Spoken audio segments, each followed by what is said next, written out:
जय श्री राम। नमस्कार। और मैं आपका अपना लोकमान सिंह आज फिर हाजिर हूं एक ऐसी कथा लेकर, एक ऐसी यात्रा का आपको श्रवण कराने के लिए जहां से आपकी आंखें खुल जाएंगी।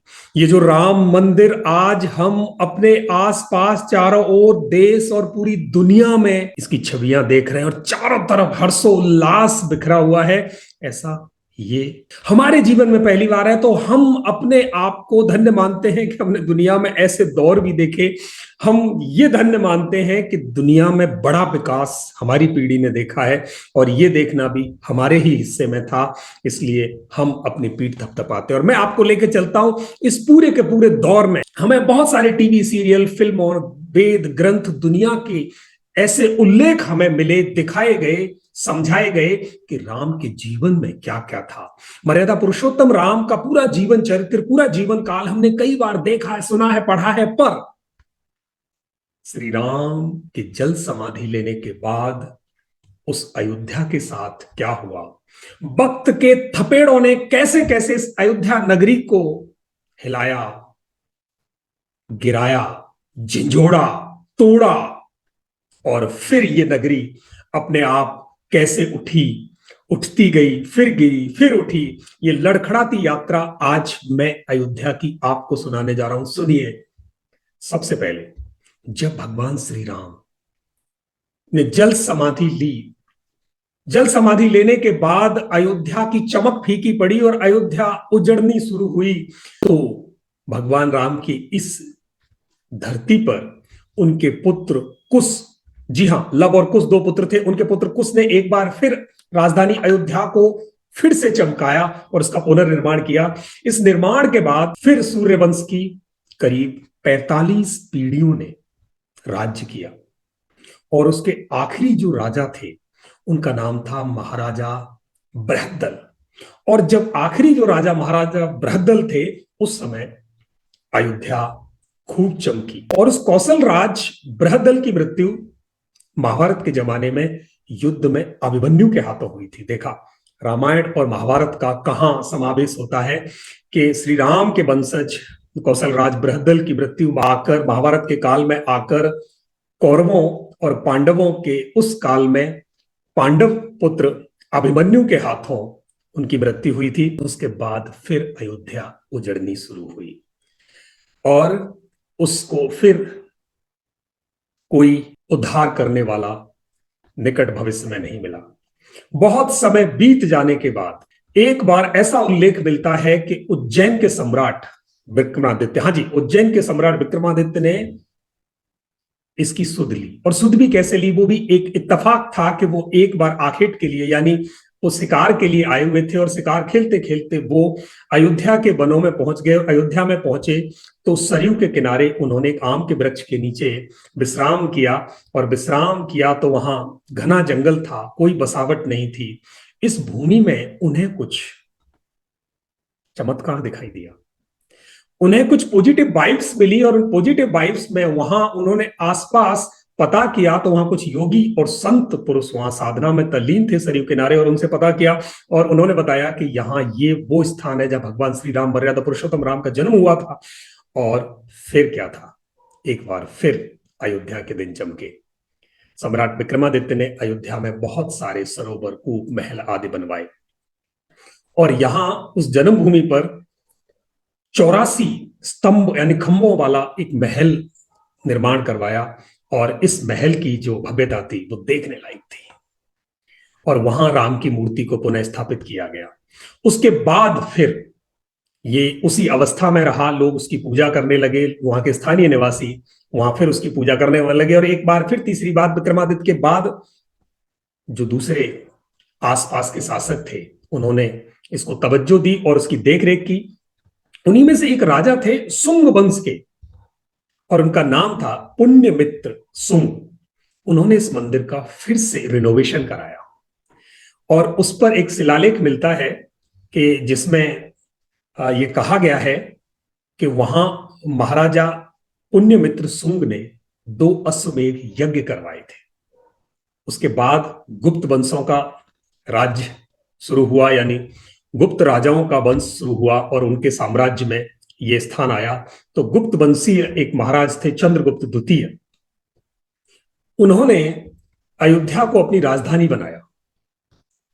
इसका उल्लेख महाकवि तुलसीदास ने अपने जो ग्रंथ उन्होंने लिखा था उसमें उल्लेख किया है। उस समय गुप्त वंश में अयोध्या एक भव्य नगर हुआ करती थी और भगवान श्री राम का मंदिर वहां स्थापित था। इसके बाद 300 ईस्वी के आसपास चीन से एक भिक्षु आए और उनका नाम था फाइयान। और फाइयान ने यहां देखा कि यहां पर मंदिर है, बौद्ध मठ है। उसके बाद उन्होंने भी अपनी बात, अपनी लिखावट में अयोध्या का समावेश किया। और उसके बाद एक चीनी यात्री 7वीं शताब्दी में आया, हेन सांग। उसने यहां देखा 20 मंदिर हैं, हजारों भिक्षु यहां रहते हैं। यानी बौद्ध धर्म और हिंदू धर्म दोनों का यहां समावेश था, दोनों के भव्य इमारतें थीं और यहां दोनों मंदिर और बौद्ध मठ हुआ करते थे। हजारों लोग यहां दर्शन के लिए आया करते थे।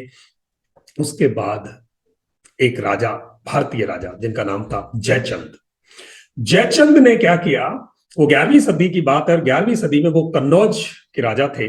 और जयचंद यहां अयोध्या आए। अयोध्या में जब उन्होंने इस भगवान श्री राम के मंदिर पर एक शिलालेख देखा कि इस पर सम्राट विक्रमादित्य का अपना नाम उकेरा हुआ है, लिखा हुआ है, उन्होंने उखाड़ फेंका और उस पर अपना नाम लगा दिया।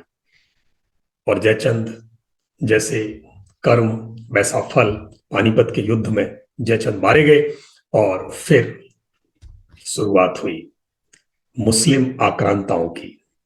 अरब देशों से मुस्लिम आक्रांताओं के आक्रमण एक के बाद एक भारत ने झेले हैं, तो वो सिर्फ अकेले एक मंदिर या किसी एक राज्य ने नहीं, पूरा देश त्राही त्राही मचा रहा था। और ये भारत के बीच में हृदय में बसी हुई अयोध्या नगरी भी इससे अछूती नहीं रही। और मुस्लिम आक्रमणकारियों का ये कहीं ना कहीं उसकी आंखों की किरकिरी बनने लगा। पहले जब महमूद गजनी के काल में उनका एक भांजा था सैयद सालार, सैयद सालार ने जब तुर्क शासन स्थापित किया देश में, तो उस समय अयोध्या शर्कियों के अधीन हो गया। तो वो जो शक शासक था, यानी महमूद शाह, जो करीब 1440 के इर्द गिर्द था, तब ये उनके अंडर में आ गई अयोध्या। 7वीं सदी के बाद जब भारतवर्ष पर ये आक्रमण होने शुरू हुए थे, तभी से 7वीं से देखो 1440 तक ये इंटैक्ट रहा, छेड़छाड़ नहीं हुई, 5-7 साल ये बचा रहा। परंतु इस दौर में अयोध्या से पहले काशी और मथुरा टारगेट पे आ चुके थे और अयोध्या का टारगेट थोड़ा लेट आया। तो उसमें मूर्तियों को तोड़ना, पुजारियों की हत्या करना, उन्हें मारना, ये सब होता रहा। पर अयोध्या के राम मंदिर को हाथ लगाने तक उनकी हिम्मत नहीं पड़ी या हिम्मत पड़ने नहीं दी। तो हर बार जब भी ऐसा कुछ होता था, अयोध्या को बचाने के लिए हमारे स्थानीय शासक लोग, जनता खड़ी हो जाती थी और अयोध्या बच जाया करती थी। हर बार ऐसा होता रहा। हजारों साधुओं की बलि चढ़ी, हजारों साधुओं ने अपने प्राण दिए। इतने आतंकवाद, इतने झंझट झेल कर श्री राम की वो पुण्य भूमि बची रही थी। सिकंदर लोदी तक के समय में यहां भव्य मंदिर हुआ करता था, परंतु नियति को यह मंजूर नहीं था। हमेशा भाग्य आपके पारे में नहीं आ सकता, हमेशा भाग्य आपकी तरफ नहीं खड़ा हो सकता। 14वीं सदी में फिर वही हुआ जिसकी आशंका थी। बाबर का राज्य आया तो बाबर के राज्य के समय पूरे देश पर मुगलों का राज्य हो गया था। उन्होंने बहुत सीमाएं अपनी बढ़ा ली थी और अयोध्या कैसे बची रह सकती थी। बाबर ने अंततः इस पर अपना दुष्चक्र चलाया और इस मंदिर को तोड़ दिया गया। इस मंदिर को तोड़ने के बाद, इस मंदिर को ढाने के बाद इसकी जगह एक मस्जिद का ढांचा खड़ा किया और उस मस्जिद का ही नाम वो बाबरी मस्जिद था जिस कलंक को मिटाने में इतने वर्ष लगे। आप सोचें, उस पवित्र भूमि की जगह तोड़कर दूसरे धर्म का उपासना केंद्र बना दिया गया। उपासना केंद्र किसी भी धर्म का हो वो पूजनीय होता है, पर किसी एक धर्म के उपासना केंद्र को तोड़कर किसी दूसरे धर्म का उपासना केंद्र स्थापित करना यह कभी भी सराहनीय कार्य नहीं हो सकता। तो बाबरी मस्जिद फिर इस प्रकार पिक्चर में आई और मंदिर नहीं रहा। अब इसके बाद जैसे पहले मंदिर का पुनर्निर्माण होता रहा, अब मंदिर का पुनर्निर्माण नहीं, अब मस्जिद का पुनर्निर्माण होता गया, क्योंकि मुगलों के आगे वंशज आते गए। औरंगजेब के जमाने में एक बार फिर करीब 1530 के आसपास अयोध्या में मस्जिद का पुनर्निर्माण हुआ। मस्जिद को वहां एक बार फिर ठीक किया गया और हिंदुओं का वहां आवागमन बंद कर दिया गया। और इसके बाद आसपास के जो रियासत थी वहां के राजाओं ने, वहां के साधु जनता सबने बहुत संघर्ष किया। इतना संघर्ष किया कि अगर मैं यहां आपको कथा कहने बैठूं तो कई घंटे में मैं उस बात को कह पाऊंगा। जब मंदिर तोड़ा जा रहा था उस समय इस मंदिर पर एक महात्मा थे जिनका नाम था श्यामनंद जी महाराज, उनका अधिकार था। और उस समय वहां के स्थानीय जो राजा थे मेहताब सिंह बद्री नारायण उनका पूरा नाम था, और उन्होंने इस मंदिर को बचाने के लिए बाबर की सेना से युद्ध लड़ा था। कई दिनों तक युद्ध चला था और उस युद्ध में हजारों वीर सैनिक शहीद हुए। इतिहासकार कनिंघम अपने लखनऊ गजेटियर करके एक उन्होंने अपना लेख था, और उस लेख में उन्होंने लिखा है 66वें अंक पर कि करीब 1,75,000 हिंदुओं की लाश गिरी थी। 1,75,000 हिंदुओं की लाश गिरने के बाद मीर बकी जो उनका सेनापति था वो तब मंदिर को ध्वस्त कर पाया था। 2.25 लाख लोग मरे थे उस दिन, जिस दिन ये मंदिर ध्वस्त होकर बाबरी मस्जिद की नींव लगी थी। आप सोच सकते हैं कि आज जब मंदिर बनने जा रहा है तो वो 2.25 लाख आत्माएं जहां भी होंगी, उन आत्माओं को शांति मिलती होगी। ये एक बार में मरे थे। इसके अलावा 1 लाख और लाशें गिरी हैं इस मंदिर पर, जिनका उल्लेख कहीं कहीं बिखरा बिखरा मिलता है। इससे पता चलता है कि लाखों लोगों का नरसंहार इस मंदिर के लिए हुआ। बहुत लोगों ने इस मंदिर को वापस खड़ा रखने की कोशिश की, पर हर बार सफल नहीं हो सके और बाबरी मस्जिद 1990-92 तक स्थापित रही। श्री राम अपने राम दरबार सहित, अपने परिवार सहित कहीं टेंट कहीं चबूतरे पर रहे। जिस देश में वो चक्रवर्ती राजा रहे हों, जिस देश में वो पुरुषोत्तम राम रहे हों, उस देश में अगर उनको टेंट में रहना पड़े तो देश के लिए एक बहुत शर्मनाक बात थी। यहां आज जिस तरह से मंदिर स्थापित हुआ है उस तरह कितने वर्षों बाद ये मौका आया है। बाबरनामा में जब 1528 में अयोध्या में जो बाबर का पड़ाव था, बाबर ने एक निर्देश दिया था कि तोड़ डालो, तो उस समय बहुत नरसंहार हुआ है, बड़ी चीत्कारें निकली इस धरती पर, और फिर ये धरती आबाद नहीं हुई। आज भी आप देखेंगे तो इसमें 3-3.5 लाख लोग रहते हैं, और वो भी लोगों को वहां रहने के लिए तब हिम्मत आई है जब पिछले कुछ वर्षों से वहां लोगों की पदचाप फिर से शुरू हुई है। यहां कितने ही लोगों का बलिदान लगा हुआ है। एक पंडित देवी दीन पांडे थे। देवी दीन पांडे ने आसपास के कई गांव, कई रियासतों के सूर्यवंशी क्षत्रियों को एकत्रित किया, और उस ब्राह्मण ने वहां युद्ध किया। उस युद्ध में भी हजारों की सेना शहीद हुई थी। इसके बाद महाराणा रणविजय सिंह थे।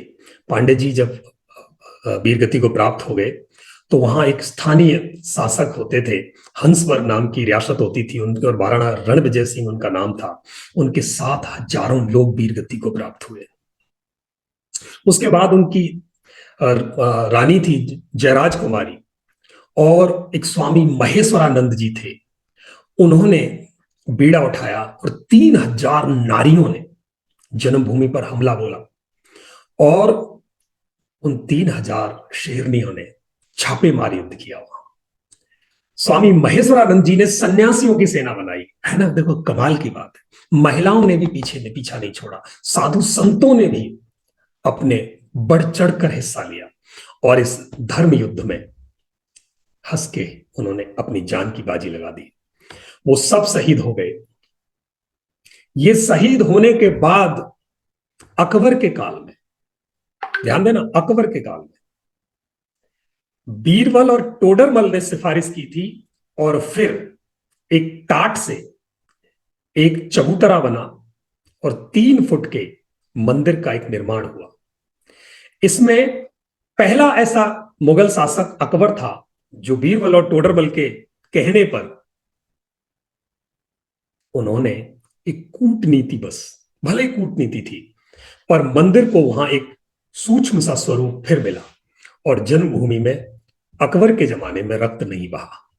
यही क्रम शाहजहां के जमाने में भी चला और फिर औरंगजेब के जमाने में भयंकर दमन चक्र हुआ। उत्तर भारत से हिंदुओं के संपूर्ण सफाई का ऐसा संकल्प उन्होंने लिया कि हिंदुओं या तो मरो, नहीं तो क्या क्या नहीं होगा। हिंदुओं की नारियों पर जो अत्याचार हुआ, हिंदुओं पर जो अत्याचार हुआ, उसमें लाखों हिंदुओं ने धर्म परिवर्तन किया, मजबूरी में मुसलमान बने, वो धर्म अपनाया और बाकियों ने अपनी गर्दन दी या अपनी इज्जत दी। सारे मंदिरों से मूर्तियों को तोड़ डाला, मंदिरों को तोड़ डाला और वो चबूतरा भी वहीं जमींदोज कर दिया गया। वहां एक समर्थ गुरु श्री रामदास जी महाराज हुआ करते थे, उनके एक शिष्य थे वैष्णव दास जी। उन्होंने 30 बार युद्ध किया औरंगजेब की सेना से, 30 बार। आप सोच सकते हैं, 30 बार युद्ध हुआ पर सफल नहीं हो सके। इसी कालक्रम में हिंदुओं के 3 और आक्रमण हुए जिसमें बहुत हिंदू मारे गए। उस संग्राम में भीति, हंसवर, मकरई, खजूरट, दीरा, अमेठी, उनके राजा बहुत सम्मिलित हुए, सबने लड़ाई लड़ी पर हिंदू सेना जीत नहीं सकी। जब सेनाएं हार रही थी तो साधुओं की सेना ने अपना चिमटा मिला दिया और जब साधुओं की सेना और हिंदू शासकों की सेना इकट्ठी लड़ी तो शाही सेना के छक्के छुड़ा दिए और फिर एक बार अयोध्या के उस धरती पर, उस पावन धरा पर, सरयू की धरा पर, श्री राम की धरती पर फिर से जन्मभूमि पर हिंदुओं का कब्जा स्थापित हुआ, पर वो ज्यादा देर तक टिक नहीं सका। मुगलों की सेना ने फिर अधिकार किया और जितने भी राम भक्त वहां थे सबका कत्लेआम हुआ, सबकी हत्याएं हुई। उसके बाद और कितने कितने लोगों की हत्याएं वहां हुई, मैं कहते कहते थक जाऊंगा, पर आज इसका अंत नहीं आ सकेगा। फिर एक बार चबूतरा बना और उस चबूतरे में श्री राम स्थापित हुए और उसके बाद मुगल काल का अंत हुआ, ब्रिटिश काल शुरू हुआ। ब्रिटिश काल शुरू हुआ तो भगवान राम के मंदिर को तोड़कर जो मस्जिद बनी थी उसकी बगल में भगवान टेंट में रहते थे, वहां से फिर उद्धार होना शुरू हुआ और उद्धार इस प्रकार शुरू हुआ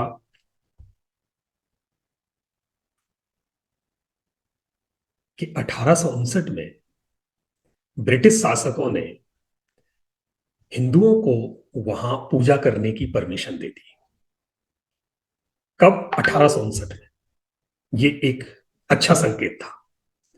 और उसके बाद 19 जनवरी 1885 में एक हिंदू महंत हुआ करते थे रघुवीर दास जी, उन्होंने फैजाबाद के न्यायालय में पहला केस दायर किया और वहां के न्यायाधीश पंडित हरिकिशन थे।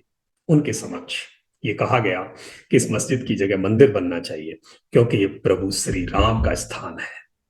और उसके बाद 1947 तक ये घटनाक्रम ऊपर नीचे चलते रहे। 1947 में भारत सरकार ने मुसलमानों को कहा इस विवादित स्थल से दूर रहे, एक आदेश दे दिया गया और उस पर ताला लगा दिया गया और हिंदू श्रद्धालुओं को एक अलग जगह से प्रवेश दे दिया। ये भी एक अच्छा संकेत था। उस मस्जिद में मूर्तियां पाई गई, 1949 में भगवान राम की मूर्तियां वहां मिली। आप देखो, ये एक बड़ा संकेत था। 1984 में विश्व हिंदू परिषद का के द्वारा एक समिति का गठन हुआ और वहां भगवान राम जन्मस्थल को मुक्त करने के लिए वहां एक अभियान चलाया गया और इस अभियान का नेतृत्व भारतीय जनता पार्टी के प्रमुख नेता लाल कृष्ण आडवाणी ने अपने हाथों में लिया।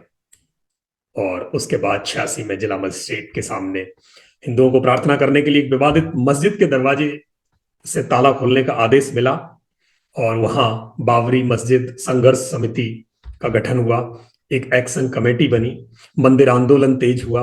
1989 में विश्व हिंदू परिषद ने राम मंदिर निर्माण के लिए अभियान तेज किया और 1989 में ही उच्च न्यायालय ने यानी इलाहाबाद उच्च न्यायालय ने आदेश दिया कि उस जो विवादित स्थल है उसके मुख्य द्वारों को खोल देना चाहिए और इसको हिंदुओं को हमेशा दे देना चाहिए। एक और संदेश बहुत सुंदर हिंदुओं के पक्ष में आया।